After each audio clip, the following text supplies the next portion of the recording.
Adrian Okpara was a young handsome billionaire admired for his generosity, charm and quiet confidence. He had everything a man could dream of: wealth, influence, admiration. But his heart belonged to only one woman, Marissa Trent. He believed she loved him deeply. One evening, under the warm glow of candlelight in his penthouse overlooking Cape Town, Adrian went down on one knee and pulled out a sparkling diamond ring. "Marissa, will you marry me?" he asked, smiling brightly. Marissa gasped, covering her mouth in shock and excitement. "Yes. Yes, 1,000 times yes," she squealed, throwing her arms around him. Their engagement spread through the city like a firestorm. Everyone celebrated, everyone except Adrian's father, Barrister Okpara, a man whose sharp mind and strict principles commanded respect. That night, after hearing the news, Mr. Okpara said, "My son, are you sure Marissa truly loves you?" His tone was serious. "Of course, Dad," Adrian replied confidently. "She isn't after my money." Mr. Okpara shook his head. "You trust too easily. A woman's true heart is revealed during hardship. Why not test her?" "Dad, she already proved her love," Adrian argued. "Then testing her shouldn't scare you," his father replied. "There's no harm in testing her, right?" Adrian hesitated for a moment, then he nodded. "Fine. I will do it, but she will pass the test. I'm so certain, Dad." The next day he visited his doctor and made an unusual request. "I need you to help me stage an accident," he said quietly. "I need to know if Marissa loves me for who I truly am." The doctor was shocked by the request, but after a long pause she eventually agreed. Thick bandages were carefully wrapped around Adrian's legs and neck.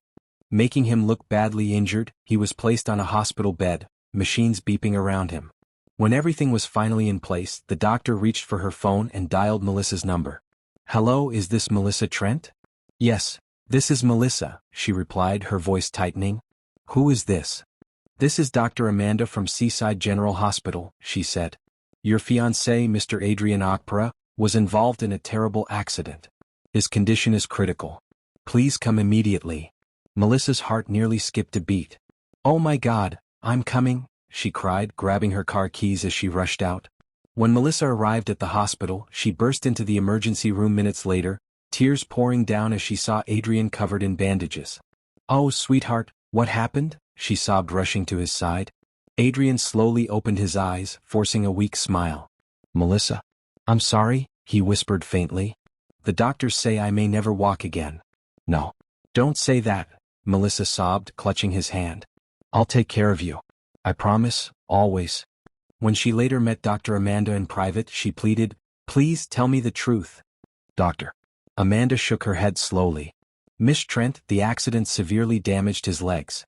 I'm sorry, but there's a strong chance he may never walk again." Melissa staggered, grabbing a chair for support. "No, this can't be real," she whispered. Then she ran out of the doctor's office in tears and went straight to their house. Melissa's mother, Mrs. Clara, was preparing lunch when Melissa stormed into the house, her face soaked with tears. "Mum, I don't know what to do. Adrian may never walk again," she cried. Her mother's expression changed immediately. "What do you mean he can't walk?" Mrs. Clara asked, shocked. Melissa sniffed. "Adrian had a terrible accident, and the doctor said he may never walk again." Melissa hesitated, tears filling her eyes. "Mum, I love him. But I'm still young. Can I really spend my life pushing a wheelchair?" Mrs. Clara sighed. "Love isn't only about good times, but Marissa, think. You're too young for that kind of burden." Marissa stared at her mother. "What are you saying?" "I don't know if I can do this. What if I end up suffering?" Her mother placed a hand on her shoulder. After a while she said, "You have to be smart about this. Do you want to be tied down to a man who is on a wheelchair? You are too young for this kind of burden. We have to think carefully." Marissa stared at her mother. "What are you saying?" "I don't know if I can do this. What if I end up suffering?" Her mother placed a hand on her shoulder. After a while she said, "You have to be smart about this." Melissa looked at her mother confused. "Mother, what do you mean?" Her mother smirked. "We have Naomi in this house, don't we? She already does house chores. Let her care for him." Melissa blinked in surprise. "Naomi? My cousin? The one we treat like a house help?" "Yes," her mother said coldly. "Let her suffer for you." A slow smile formed on Melissa's lips. "That's true. Naomi can do all the cleaning and laundry. Let her go to the hospital and be the one to take care of Adrian." Melissa wiped her tears and a slow smile formed on her lips. "That's so true, Mum. Naomi will take care of him. I can't suffer because of love. Mrs. Clara laughed. Good, now go to bed. Tomorrow we will send Naomi to the hospital. The following day Melissa visited the hospital and held Adrian's hand gently. Sweetheart, I'm sorry, she said softly. I can't take care of you. You deserve someone better. Adrian's heart cracked. Melissa, what are you saying? She turned her face away. I've asked Naomi to look after you. She'll come every day, she replied. Adrian lay there, tears sliding down his face. Melissa stood up. I have to leave now to get well soon. She left without looking back as Adrian lay there, tears rolled down his cheeks. He finally understood. The woman he adored had abandoned him at his weakest moment. But what Melissa didn't know was that Adrian was never paralyzed.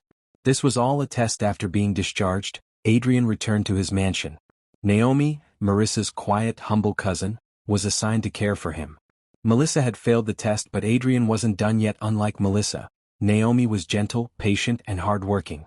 She never complained about taking care of him. She cooked, fed, cleaned, and pushed his wheelchair every day with genuine kindness. Although life had never been kind to her.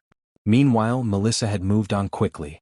She partied with friends, entertained wealthy men, and pretended she was never engaged.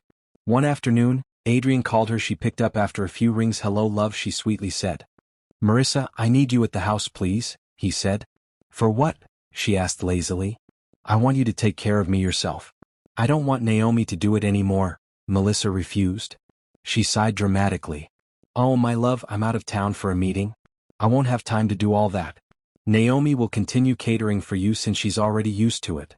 I'll visit when I can. Adrian scoffed bitterly. Melissa, I'm your fiancé. You mean you have no time to take care of the man you're going to spend your life with? Melissa sighed dramatically. My love, please understand me. I need to work. You know I love you, but I also have my life to live. I promise I will come to see you when I return. Okay, baby, all right, Adrian said simply, then ended the call with a heavy heart. He looked at his phone, shaking his head. He already knew what was happening. Melissa didn't want to see him. Weeks passed, and Melissa barely visited the mansion. She always had one excuse or another. I'm so busy at work, I'm exhausted, I have a seminar today, or, there was traffic, I couldn't come. Meanwhile, as Melissa kept avoiding him, Naomi was always there by his side. She would wake up early in the morning to clean his room, prepare his breakfast, and help him bathe. She never complained. She would wear a smile and say, Mr. Adrian, your food is ready. When he's done eating, she would wheel him outside for some fresh air, then sit beside him and chat about whatever he wanted. Adrian noticed how much care and effort she put into taking care of him. Even when she was tired, she still ensured he was comfortable.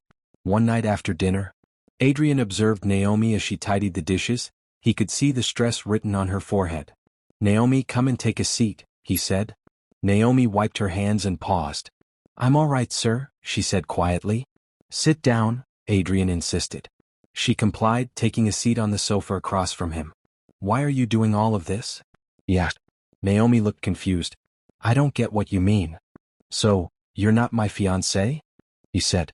You don't owe me anything, so why are you doing all this? Why are you taking care of me like this? Naomi lowered her gaze. Because I know what it feels like to be abandoned. Adrian raised an eyebrow. What do you mean? Naomi took a deep breath. My mother left when I was 4. My father remarried, and that's how my auntie came into my life. She never treated me like her own. I was always the one doing the cleaning, laundry, and cooking, while Melissa got everything she wanted. But I never complained, I just did what I needed to do. Adrian stayed silent. He had no idea Naomi had gone through so much. She gave a small, tired smile. I know what it feels like to be unwanted, and I don't want you to feel that way. That's why I'm here. Adrian looked at her closely. Unlike Melissa, who always cared more about her own comfort, Naomi was truly selfless. He took a deep breath. His father had been right all along. Love isn't about speaking, it's about showing it through actions. Meanwhile, Melissa was busy enjoying her life. Since Adrian was now paralyzed, she had started acting like she wasn't engaged anymore. She went out with her friends, went to the club, and even began entertaining other wealthy men who were interested in her. One evening, her friend Rose confronted her. Melissa, why haven't you been visiting Adrian? Melissa scoffed, rolling her eyes. Rose, I'm too young to spend the rest of my life pushing a wheelchair. If I start going there too often, he'll think I want to stay, and I don't. I can't do that. But he's your fiancé, Rose protested. Melissa smirked. So what? He proposed when his legs were perfectly fine. Now the doctors are saying he may never walk again. How am I supposed to marry a man who'll be stuck in a wheelchair? What kind of future does that give me? Please, Rose. I'm still too young to chain myself to a life like that. Rose let out a long sigh, shaking her head. So is the accident really that serious? That he truly won't walk again? Such a good man, his whole life changed just like that. Melissa sighed heavily and looked away. I feel for him, Rose. Truly I do. But I can't build my future with a man who's permanently disabled. I feel terrible, but I have goals, dreams, a life I want to live. I just can't. Back at the mansion, Adrian observed Naomi closely. He noticed how sincerely she cared for him. One evening, as Naomi slowly pushed his wheelchair toward the garden, he glanced up at her and asked, Naomi, do you ever long for something more? Naomi laughed softly. Everyone wishes for a better life, sir. But what if someone truly gave you one? What if someone wants to look after you for a change? Adrian asked. Naomi smiled softly but shook her head. I don't help people because of benefits. I'm taking care of you because I want to, not because I'm expecting anything in return. Adrian's heart melted a little. For the first time he saw genuine affection, not the kind filled with empty promises, but the kind shown through real actions. And it wasn't from Melissa. It was from Naomi. Adrian realized what he needed to do next. He sat in his mansion, staring at the garden through the glass window. His mind felt heavy with thoughts. Just then his father, Mr. Okpara, walked in. Mr. Okpara glanced at his son sitting in the wheelchair and shook his head. Adrian, where is your fiancée? The woman you claimed loved you so much? Adrian parted his lips but couldn't find any words. His father sighed. With the situation you're in now, you will go to Melissa's house, meet her family, and tell them you still want to continue with the marriage plans. If she agrees, then you'll know her love is real. But if she refuses, then she was never yours from the start. Adrian paused for a moment, then slowly nodded. All right, Dad. I will go. 2 days later, Adrian was wheeled into Melissa's home. He saw Melissa sitting in the living room, scrolling through her phone with a calm, carefree expression. Her mother was in the kitchen preparing tea, and her father was reading the newspaper in the living room. As soon as Melissa spotted him, her expression shifted, but she quickly forced a smile. Baby, you didn't say you were coming, she said, rising from the sofa nervously. Adrian looked at her steadily and exhaled. I came to speak with your family, to let them know I'm ready to move forward with our wedding plans, he said. Melissa's father's face brightened. That's wonderful news, son. You're a good man and we fully support this marriage, he said warmly. But Melissa's mother frowned, her lips tightening in disapproval as she leaned against the kitchen counter. Melissa's face was drained of color. She swallowed hard and drew in a deep breath. Adrian, I can't go through with this, she finally admitted. Adrian's hands gripped the wheelchair's armrests tightly. What do you mean? He asked. I can't marry you. I'm really sorry, Melissa whispered, her voice trembling. Melissa looked away. Her mother cleared her throat and spoke firmly. We're sorry, Adrian. You'll definitely meet someone else. Adrian felt as though his heart had broken into countless pieces. He had suspected the truth, but hearing it from Melissa herself still wounded him deeply. Without saying anything more, he turned his wheelchair and rolled out of the house. As he left, Melissa's father asked, Are you certain about this? Melissa nodded swiftly. Yes, Dad.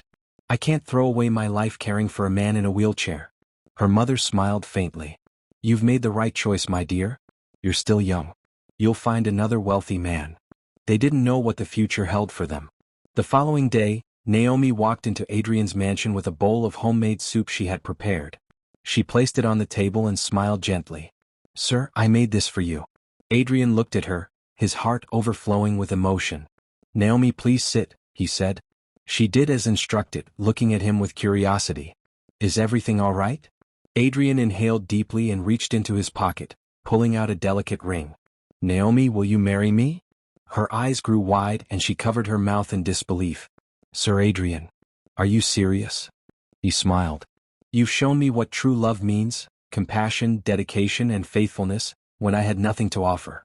Now, I want to give you my heart. Tears welled up in Naomi's eyes. She had never imagined that a man like Adrian would ask for her hand. Yes, I will marry you, she cried, embracing him tightly. Adrian let out a long breath. For the first time in a long while, he felt genuinely at peace. Later that evening, Naomi went home and told Melissa and her mother about the engagement. Adrian proposed to me. Naomi shared the news excitedly, and I accepted, she said. Melissa and her mother looked at each other, then suddenly burst into laughter. Wow, I am so happy for you, no problem at all. You have our complete support, Melissa said, pretending to wipe away a tear. Her mother chipped in sharply, yes, Naomi, since you enjoy pain, go ahead and spend your life pushing his wheelchair. Melissa crossed her legs, grabbed her phone and sneered, I can't wait to see you in a wedding dress rolling your husband around everywhere. Naomi paid no attention to their ridicule and walked quietly to her room. Deep down, she knew she was making the right decision. 1 month later, Naomi and Adrian had a simple court wedding at the city marriage registry. Despite being confined to a wheelchair, Adrian looked handsome in his suit, while Naomi looked radiant in her modest bridal dress. It was a quiet but lovely ceremony, witnessed only by close relatives and a few friends. Melissa and her mother didn't show up. They were too busy celebrating what they called Melissa's freedom. After the wedding, Adrian and Naomi traveled to a private luxury resort for their honeymoon. On the second evening, Naomi was organizing their belongings when she heard a movement behind her. She turned around and froze. Adrian was rising from his wheelchair. Naomi, Adrian said gently, stretching his legs and stepping forward. Her heart raced. Mr. Adrian, you can walk? He smiled softly. Yes, Naomi. I was never actually paralyzed. It was all planned. Naomi covered her mouth in disbelief, tears streaming down her face. You mean, you were never disabled? He shook his head. No, baby. I needed to know who would stand by me beyond my riches, and you did. You were the only one. Naomi rushed into his arms, hugging him tightly as tears of joy rolled down her cheeks. Melissa had walked away because of his condition, but Naomi had accepted him wholeheartedly, and now she stood beside him as his wife. Adrian held her close and whispered, You are the true queen, Naomi, and I will spend the rest of my life loving you. The next day, Adrian drove one of his exotic cars into his father's waterfront estate. Gratitude filled his heart as he stepped out of the car. He straightened his jacket and walked confidently toward the elegant entrance. Barrister Akpra was seated in the spacious lounge, flipping through a magazine when Adrian walked in. He looked up startled, then delighted. Adrian, my son, you're standing, his father exclaimed, beaming with pride. Adrian smiled warmly. Yes, Dad. And I came to appreciate you. His father raised his brows. Appreciate me? Adrian sighed, lowering himself onto the sofa beside him. Dad, I was foolish. I truly believed Melissa loved me. I never thought things would end like that.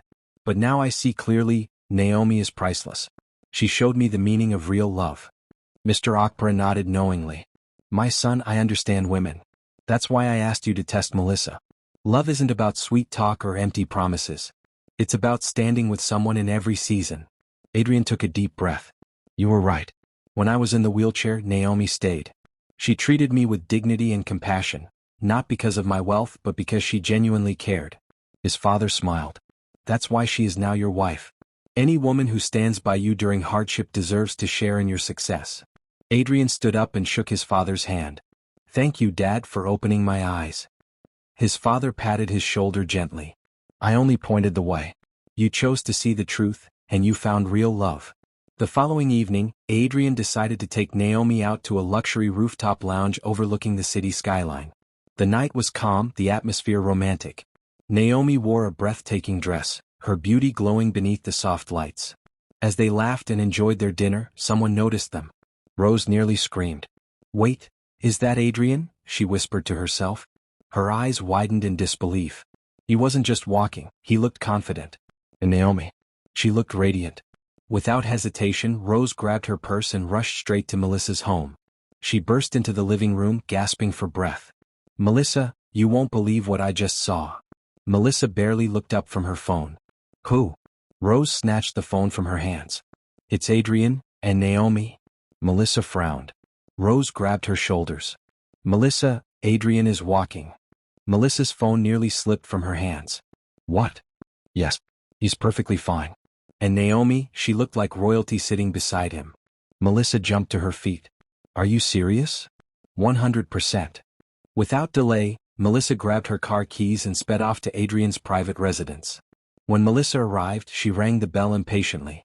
The door opened and Naomi stood there, calm and composed. You're welcome, sister. Please come in. Melissa ignored the greeting. Where is Adrian? Melissa replied gently. He's gone to the office. Melissa's face twisted with anger. You're wicked.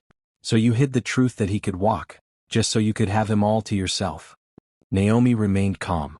Adrian is my husband. I hid nothing. You never once asked about him. Melissa scoffed. Enjoy him while it lasts. Just then Adrian's car pulled into the driveway. The moment he stepped out, Melissa rushed toward him and hugged him tightly. Oh my love. I missed you so much. I'm so glad you can walk again. Adrian frowned and gently pushed her away. Melissa, why are you here?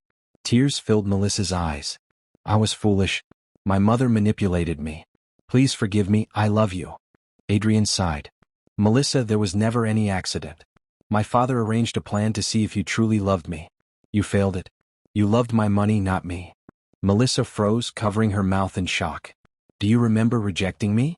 Saying you wouldn't ruin your life by pushing a wheelchair? She dropped to her knees. Please, give me a second chance. Adrian shook his head. Leave my home. I am married to the woman who stayed when you walked away. Melissa returned home in tears. Her mother sat in the living room sipping tea until she noticed Melissa's state. What's wrong with you? You deceived me. Melissa screamed. Adrian was never disabled, it was all a test. Her mother gasped. What? Yes. And now Naomi is his wife. Mrs. Clara clutched her chest in shock. Melissa continued through tears. You told me to abandon him, and now I've lost everything. At that moment, Melissa's father walked in. After hearing everything, he sighed deeply. Melissa, I warned you. Now you must live with your decision. She collapsed onto the couch, sobbing. I regret everything. Her father placed a hand on her shoulder. It's too late. Adrian belongs to another now. Months later. Life was peaceful for Adrian and Naomi. Naomi stood before the mirror in their bedroom, smiling as she caressed her gently rounded belly. Adrian came up behind her, wrapping his arms around her. My queen, our child is growing beautifully, he whispered. Naomi laughed softly. Soon we'll hear our baby cry. Adrian pulled her close and turned her gently toward him. You are the greatest gift my life has known, he said. They held each other, hearts overflowing with love and contentment. Melissa lost all she once prized through greed and pride. Naomi gained more than she ever imagined through love, patience, and kindness. And so they lived on truly and deeply happy. Thank you for watching till the end. Don't forget to like, comment, and subscribe to stay connected for more amazing stories.